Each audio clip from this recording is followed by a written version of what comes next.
AfterMASH gave 3 men a second chance, and television took it away in 19 months. 8 of the people you are about to meet are gone now, from a Texas memorial park to a mountain plot in Northern California. One grave nobody can find. 1. He buried his wife of 45 years in the same year this show went off the air, and he was 70 when it happened. Eileen Detchen had married him in 1940, back when he was still calling himself Harry Bratsburg and taking whatever stage work New York would hand him. She died in 1985. Colonel Sherman Potter was the career Army officer who ran a hospital like a father instead of a commander. What almost nobody knew was that this man had gone to the University of Chicago to become a lawyer, and only wandered into acting as a junior in 1935. He was a statewide debating champion out of Muskegon, Michigan, born to Swedish and Norwegian parents, and he joined the Group Theater in New York in 1937, sharing a stage with Elia Kazan and John Garfield. 65 years of work followed that. His Emmy came in 1980, and he was the reason this spin-off had a center at all, because he was one of only 3 leads who voted to keep the original series going. Barbara Bushman Quine became his second wife in 1986, and she stayed with him for the rest of his life. On the 7th of December, 2011, he died in his sleep at about 3 in the morning at his home in Brentwood, Los Angeles. He was 96. His son Charles said he had recently been treated for pneumonia. There is no headstone anywhere. He was cremated, and his remains were handed to his family, so the most recognizable colonel in American television has no grave to stand at. Potter was the man everybody reported to. Harry Morgan was a debating champion who meant to practice law and accidentally spent 65 years being other people. 2. In the same year the network killed this show, he founded a golf tournament in his hometown, and it is still running more than 40 years later. Jamil Joseph Farah was born in Toledo, Ohio in 1934 to a Lebanese father from the Bekaa Valley and a Lebanese-American seamstress from Iowa. Maxwell Klinger was the Toledo hustler who wore dresses to get out of the Army and who followed Potter to Missouri with a Korean wife and no plan. Here is the detail most people never learn. He was drafted in 1957 and served 2 years of active duty, training at Fort Ord, Fort Knox, and Fort Huachuca, before shipping out to Korea as a broadcast specialist. The man who spent 11 television years pretending to want out of Korea had actually been stationed there. Red Skelton asked for him personally as an assistant on a tour for the troops. Hired for a single day of work in October of 1972, he stayed 11 years, though the studio did not make him a regular until 1975. He married the model Joy Ann Richards in 1963, and that marriage has now run past 60 years, which for a working television actor of his generation is close to unheard of. Their children are Jonas and Yvonne. He is 92 years old. In July of 2024, the city of Toledo read a public proclamation for his 90th birthday, and the Toledo Mud Hens threw him a night at the ballpark with a bobblehead giveaway. Klinger was the man desperate to be sent home. Jamie Farr went home, put his name on a golf tournament, a public park, and a high school arts wing, and became the most famous thing his city ever produced. 3. He and his wife adopted a second son, and the boy turned out to be autistic in a decade when autistic children were quietly written off by most of the medical world. Barbara had married him in 1957 after a blind date, and Ned was the child who changed the shape of both their lives. On screen, he was Father Mulcahy, the unit chaplain, the only man on either series who never raised his voice. Away from the camera, he was a Wesleyan graduate who had studied Greek literature, fenced, played soccer, and sung in the Glee Club, and who only held the part because another actor had played the chaplain in the pilot and was replaced. During the 5th season of the original show, he caught hepatitis and spent 8 weeks in bed. The producers discussed writing him out. Alan Alda argued that they should wait, and the character survived. In 1989, 4 years after this spin-off ended, he and Barbara published a book called Mixed Blessings about raising Ned. It was one of the first widely read accounts by parents of an autistic child, at a time when almost nothing honest had been written for those families. Death came on the 31st of December 2016 at his home in Pasadena, California, from a lung cancer he had fought quietly. He was 84.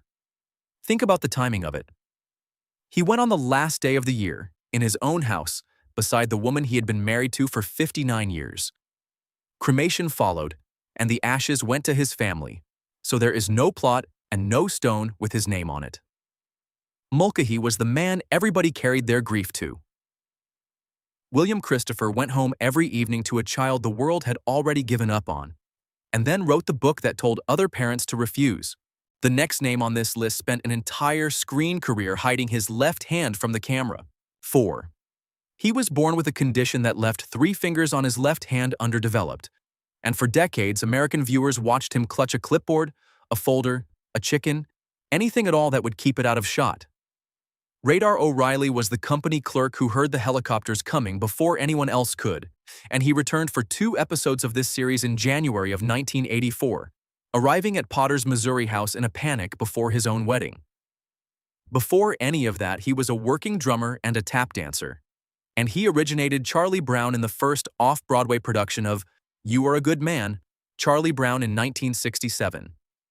He is the only actor from the 1970 film who carried his part into the television series. 6 Emmy nominations came his way, and he won in 1977, with Alan Alda collecting the award on his behalf. Then, he walked away from the biggest show on television after 7 seasons. His reason was plain enough. Family, he said, had become the most important thing, and he could not be a father and a national figure at the same time. CBS tried to build him his own series anyway. The pilot was called Walter, and Radar had become a police officer in St. Louis. It aired exactly once, on the 17th of July, 1984, and news coverage of a political convention wiped it off the schedule across the entire West Coast and the Mountain Time Zone. Half the country never saw it. Nobody has been allowed to see it since. He is 83 now, and he gave up acting years ago to paint wildlife, play jazz drums, and file patents on fishing tackle. Radar was the boy who could hear trouble arriving. Gary Burghoff heard it in his own life, left the money on the table, and went and did something else with his hands. 5.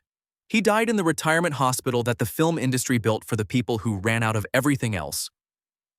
On the 8th of March 2001, at the Motion Picture and Television Country House and Hospital in Woodland Hills, California, Edward Winter died of complications from Parkinson's disease. He was 63. Colonel Flagg was the paranoid Army intelligence officer who turned up in 7 episodes of the original series and came back for this one, played at full volume and completely straight. What the audience laughing at him did not know was that this man had been nominated for a Tony Award twice before he turned 32. His first arrived in 1967 for Cabaret, playing Ernst Ludwig. A second followed in 1969 for Promises, Promises, playing J.D. Sheldrake. Before Broadway, he had been at the Oregon Shakespeare Festival in Ashland, playing Claudius in Hamlet and staying on for a full repertory season. He was a serious classical actor who became famous for a joke. 3 marriages came and went, and 2 children arrived with the second, to Sandra L. Ward. Through the 1980s and 90s, he took guest parts wherever they were offered, including one on the very series that had destroyed this show by sitting opposite it in the schedule. He was cremated, and his ashes were scattered at sea. There is no cemetery, no plot number, and no marker. A 2-time Tony nominee went into the Pacific and left nothing behind that anybody can visit. Flagg was the man who saw conspiracies in every room. Edward Winter was a Broadway leading man who ended his life in the Actors Hospital at 63, remembered by millions for the least serious work he ever did. If one of these people deserves a marker somewhere, tell me which one down in the comments. I want to know whose grave you would actually go and stand at. 6. She grew up working in her parents' restaurant, directly across the road from Disneyland. Her mother and father had been Peking opera performers before they emigrated, and what they ended up running in Anaheim was a place called Chao's Chinese and American Restaurant, where their daughter waited tables from early childhood. Soon Lee was the Korean refugee who married Klinger in the finale of the original series and followed him home to Missouri. She was 26 when this show premiered, 3 days past her birthday, and she played the part watchful and unsentimental so it would never become a punchline attached to her husband. Here is the part that surprises people. Acting was never the plan. Pomona College came first, and then a degree in broadcast journalism from the University of Southern California in 1978 because she intended to be a reporter. She married the English actor Simon Templeman after they met working at the Mark Taper Forum in Los Angeles, and they have a son and a daughter. Then her career did something nobody else in this cast managed. Through the 1990s, she was Keiko O'Brien across 2 Star Trek series. The Joy Luck Club came in 1993, and I Am Sam in 2001.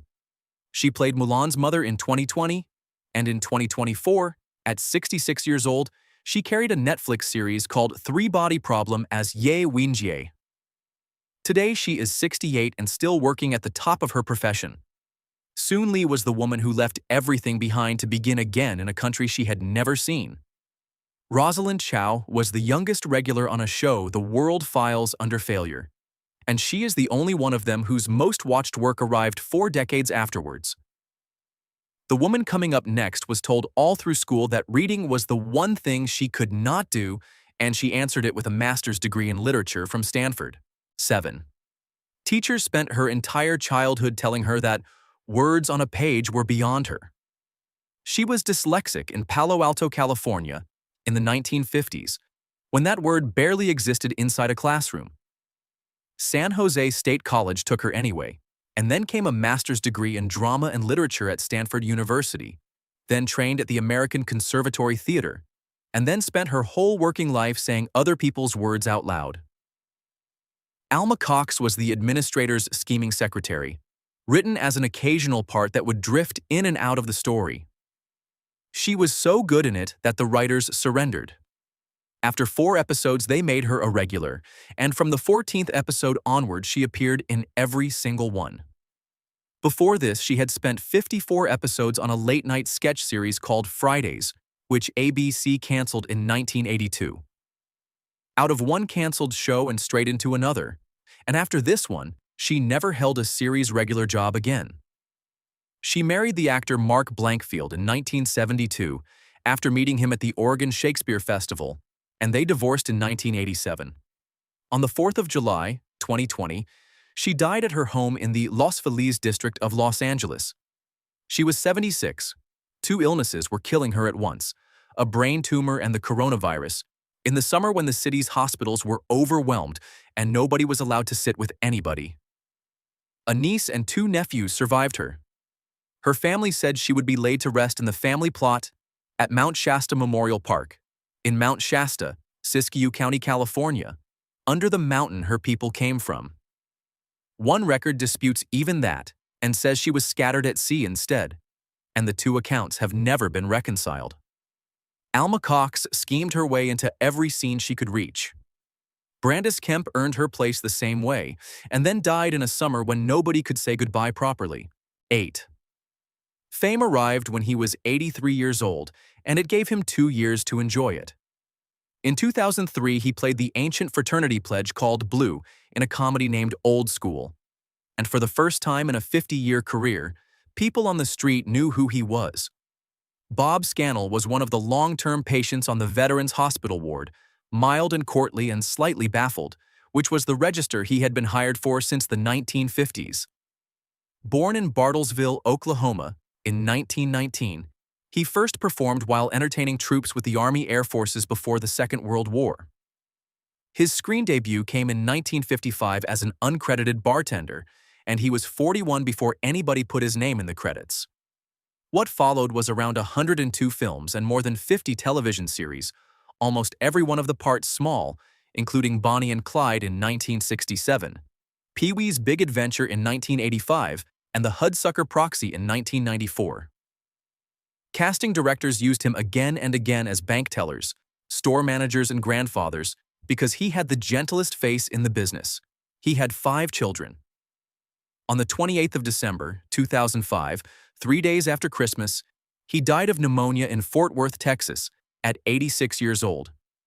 He lies in Restland Memorial Park in Dallas, Texas, which is one of the very few marked graves this entire cast produced. No section, lot, or plot number has ever been published. Scannell was the old man in the ward that the young doctors walked straight past. Patrick Cranshaw waited half a century for anyone to notice him, got noticed at 83, and had 24 months left to live with it. 9. Her real career did not begin until she was in her mid-50s. Born in Westfield, Massachusetts, in 1922, she graduated from the University of North Carolina at Greensboro, and after the Second World War, she toured Japan, the Philippines, and Korea as a civilian actress entertaining soldiers. Her husband, Jerome Millord, was one of those soldiers, and they met at a show in Japan. Then came decades in which she was not a professional actress at all. What happened next is close to unheard of in American theater. In 1983, at 61, she was nominated for a Tony Award for the play Night Mother, standing on a stage every night as a mother trying to talk her grown daughter out of killing herself, opposite Kathy Bates. That same year, she was hired here, taking over the part of Mildred Potter for the second season. Mildred was the wife the Colonel had written home to for 11 television years and never once been seen beside.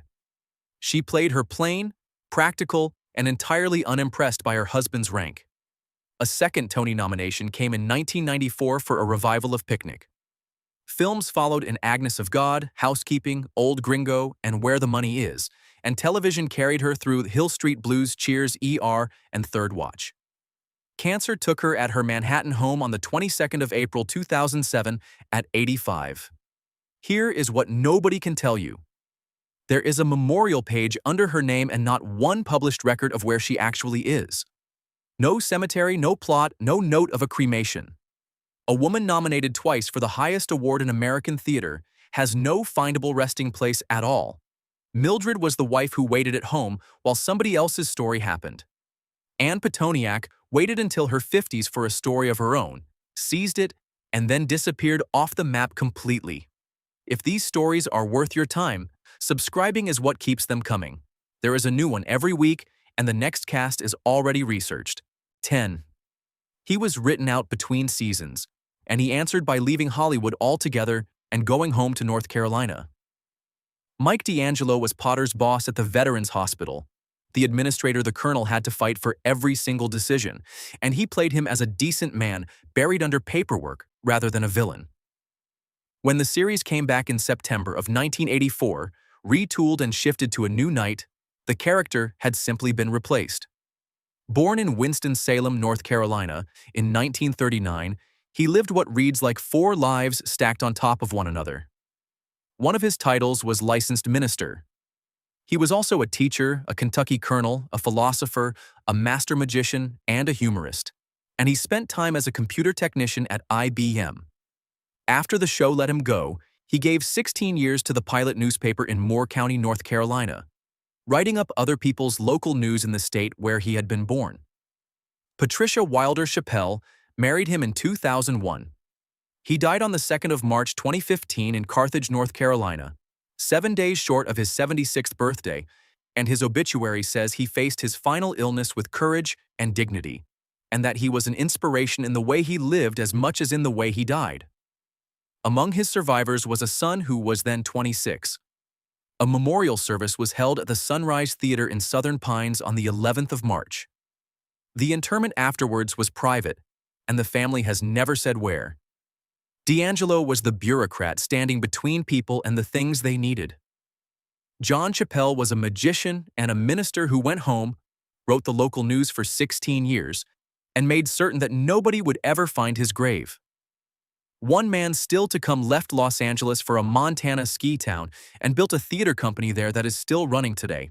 11. He originated one of the most durable characters in 1980s television and then lost it to a recast. Dallas cast him as the first Gary Ewing, and when the character moved across to Knots Landing, a different actor took the part and played it for 14 years. Dr. Mark Boyer was the Veterans Hospital psychiatrist, the man handling what the war had done to the patients' minds, and he underplayed it, which was the only honest way to carry that material inside a comedy. Born in East Orange, New Jersey in 1940, he moved to Wayne at 12. Daytime serials built his career, 4 years on The Secret Storm and 3 more on Another World, before this series put him in prime time and then took it away again. Ruth Limming married him in 1963, and that marriage has now run past 60 years. Their daughters are Jessica and Abigail. Then he did something almost nobody in this business does. In 1996, he left Los Angeles for Montana. 7 years after that, he co-founded a theater company in Whitefish called the Alpine Theater Project, serving as its artistic development director. And in 2024, the founders handed it over to a younger group of directors while staying on to help. He is 86 now. Along the way, his voice became one of the most heard in American documentary television, narrating history's mysteries and UFO files for audiences who never knew whose voice they were listening to. Boyer was the doctor who sat and listened to men describe things they could say nowhere else. David Ackroyd lost the role of a lifetime to a recast, lost his sitcom to a rival network, then moved to a ski town and built something that has outlasted both. 12. His father died in the same year this show premiered, and he was 30 years old. James Olcott Sanders was an arts executive and a violinist, and his son had grown up in a Quaker household in Austin, Texas, trained at the acting conservatory at the State University of New York at Purchase, and made his name on a New York stage long before Hollywood came calling. Dr. Gene Pfeiffer was the young hospital physician, the generational counterweight to a colonel who had been in uniform since before the Second World War. The part lasted a single season. When the series was rebuilt for its second year, Pfeiffer was gone. By then, he had already originated Bradley and Sam Shepard's Buried Child in 1978 and made his off-Broadway debut in Henry V in Central Park in 1976, so he simply went back to it. He has now appeared in more productions at the Delacorte Theater than any other actor alive. Marianne Plunkett married him in 1991, and they have a son named Jamie. Film work came steadily, in Glory, in JFK, in Revolutionary Road, in The Day After Tomorrow. Television handed him recurring parts on Law & Order: Criminal Intent, The Good Wife and Person of Interest, and public television gave him a second life as a narrator. He won a Drama Desk Award in 2019 for Uncle Vanya and an Outer Critics Circle Award in 2024 for Primary Trust. Today he is 73, and he was standing on a Broadway stage as recently as 2023. Pfeiffer was the young doctor dropped the moment the show needed rebuilding. J.O. Sanders is the only person from this cast still collecting acting awards in the 2020s, and he collects them on the same stages he was standing on before this show ever existed. A memorial park outside Dallas. 2 urns handed back to families. 1 mountain in Siskiyou County, ashes on the Pacific, and 2 resting places nobody wrote down.